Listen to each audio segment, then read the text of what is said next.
In 1912, a book dealer named Wilfrid Voynich purchased a manuscript from a Jesuit college in Italy. It was old, very old, written on vellum, illustrated with bizarre plants, astronomical diagrams, and figures of naked women bathing in green liquid. Every page covered in a flowing, elegant script that nobody had ever seen before. He assumed it would be decoded within weeks. That was over a century ago. The Voynich manuscript has never been decoded. Not by cryptographers, not by linguists, not by artificial intelligence, not by anyone. And the more experts study it, the stranger it becomes. Today, the manuscript sits in the Voynich Rare Book and Manuscript Library at Yale University. It is cataloged as MS 408. It is 240 pages long, though researchers believe up to 32 pages are missing. Carbon dating places its creation between 1404 and 1438, making it over 600 years old. The vellum is genuine, the ink is genuine, the book is real. But what it says? Nobody knows. The writing itself is the first mystery. The script flows left to right, like English. It has clear word breaks. It has consistent letter forms. About 20 to 30 distinct characters that appear over and over. It looks like a real language. It behaves like a real language. Statistical analysis shows it follows patterns consistent with natural human language. And yet, not a single word has ever been translated. Not one. In over 600 years, with some of the greatest minds in history studying it, nobody has identified a single word written in this script. Then there are the plants. Roughly 130 pages of the manuscript are filled with botanical illustrations, detailed drawings of plants, roots, flowers, and leaves. They look real. They look like genuine botanical documentation, except for one problem. Botanists have examined every single illustration, and the plants in the Voynich manuscript do not exist. Not one of them matches any known plant species on Earth. Some have roots that look like human bodies. Some have flowers that belong to one species attached to leaves from another. Were these plants real and now extinct? Were they invented? Or were they documenting something that grew somewhere we have never been? Beyond the plants, there is an astronomical section. Circular diagrams that resemble zodiac charts with stars, suns, and moons arranged in patterns that partially match known medieval astronomy. Some of the diagrams appear to show constellations. Others show arrangements of stars that astronomers have tried to match to the night sky, with mixed results. One diagram, a large circular fold-out page, shows what appears to be a cosmological map that doesn't match any known medieval model of the universe. And then there is the section that confuses everyone most. Pages and pages of small naked figures, women, bathing in pools of green and blue liquid, connected to each other by elaborate systems of pipes and channels. Some are inside what appear to be pods or capsules. The imagery is unlike anything in any other medieval manuscript. No art historian has been able to place it in any known tradition.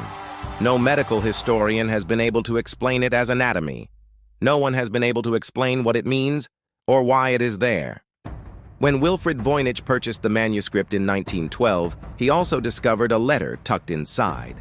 Written in 1666 by a Bohemian scholar, the letter claimed the manuscript had once belonged to Holy Roman Emperor Rudolph II, one of the most powerful men in 16th century Europe. Rudolph had allegedly paid 600 gold ducats for it, an enormous sum. The letter also claimed that Rudolph believed the manuscript was written by the 13th century philosopher Roger Bacon, a man so advanced in his scientific thinking that his contemporaries suspected him of witchcraft. The trail from Voynich back to Rudolph II, and potentially back to Roger Bacon, suggests the manuscript has been passed between the most powerful and most curious minds in European history for centuries, and none of them could read it either. Emperor Rudolph II was obsessed with the occult, with alchemy, and with secret knowledge. His court in Prague was a gathering point for astrologers, alchemists, and scholars from across Europe. For a man like Rudolf, the Voynich Manuscript was not just a curiosity. It was potentially the most valuable object in the world, a book containing knowledge so dangerous, so powerful, that it had been written in a code no one could break. He paid a fortune for it, and he never decoded it. In the 20th century, the manuscript attracted the attention of professional code breakers. During and after World War II, some of the greatest cryptanalysts in history, people who had broken Nazi Enigma codes and Japanese military ciphers, turned their attention to the Voynich Manuscript. They failed. William Friedman, considered the father of American cryptology, spent years studying the manuscript. His conclusion, shared privately with colleagues, was that the manuscript might represent an entirely artificial, constructed language. Not a code, not a cipher, a language invented from scratch. In recent decades, artificial intelligence has joined the effort. Machine learning systems have analyzed every character, every word, every pattern in the manuscript. The results are both fascinating and frustrating.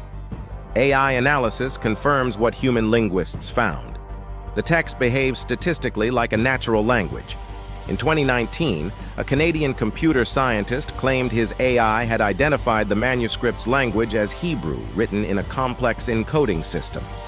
Experts were skeptical. The decoded sentence was grammatically strange and contextually meaningless. The manuscript remained unread. Theory 1.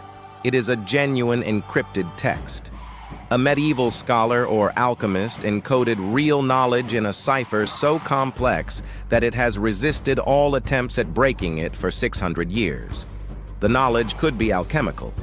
Secret formulas for transmuting metals or extending life. It could be heretical, religious or philosophical ideas so dangerous that discovery would mean death.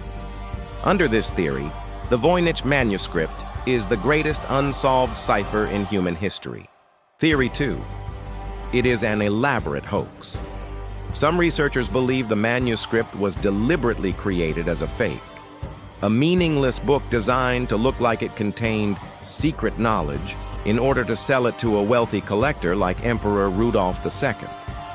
This theory has one serious problem. Linguistic analysis shows that the text is too complex, too internally consistent, and too statistically regular to be random nonsense. A hoax this sophisticated might be harder to create than the real thing. Theory 3.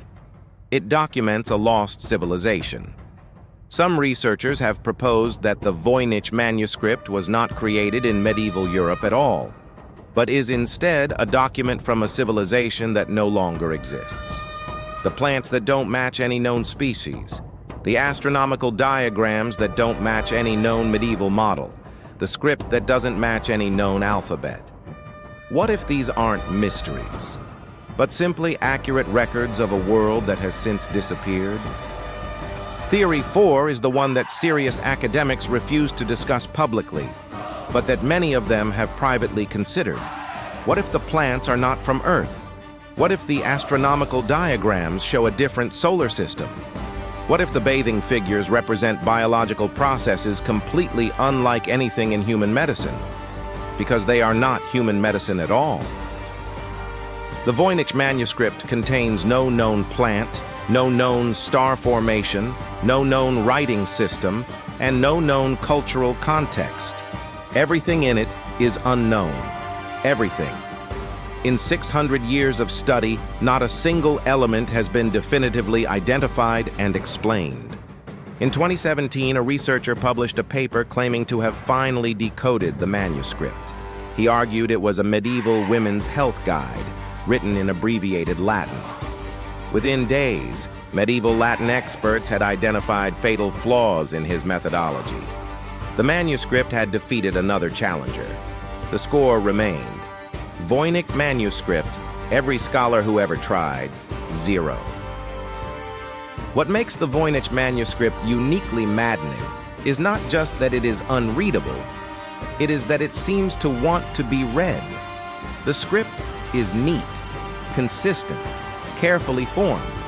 Whoever wrote it was not writing randomly or carelessly.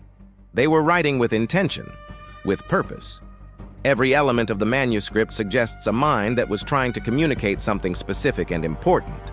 And for 600 years, that communication has been completely impossible to receive.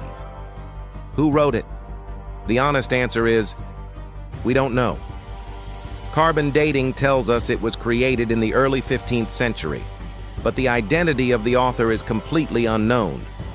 They wrote 240 pages of text in an unknown language and left no signature, no name, no clue about their identity. They did not want to be found. There are people who have dedicated their entire careers to this manuscript, scholars who have spent decades trying to break its code.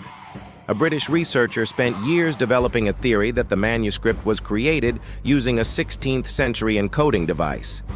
He showed it was theoretically possible, but he couldn't prove it was actually done. A team of Brazilian physicists applied network theory to the manuscript's structure.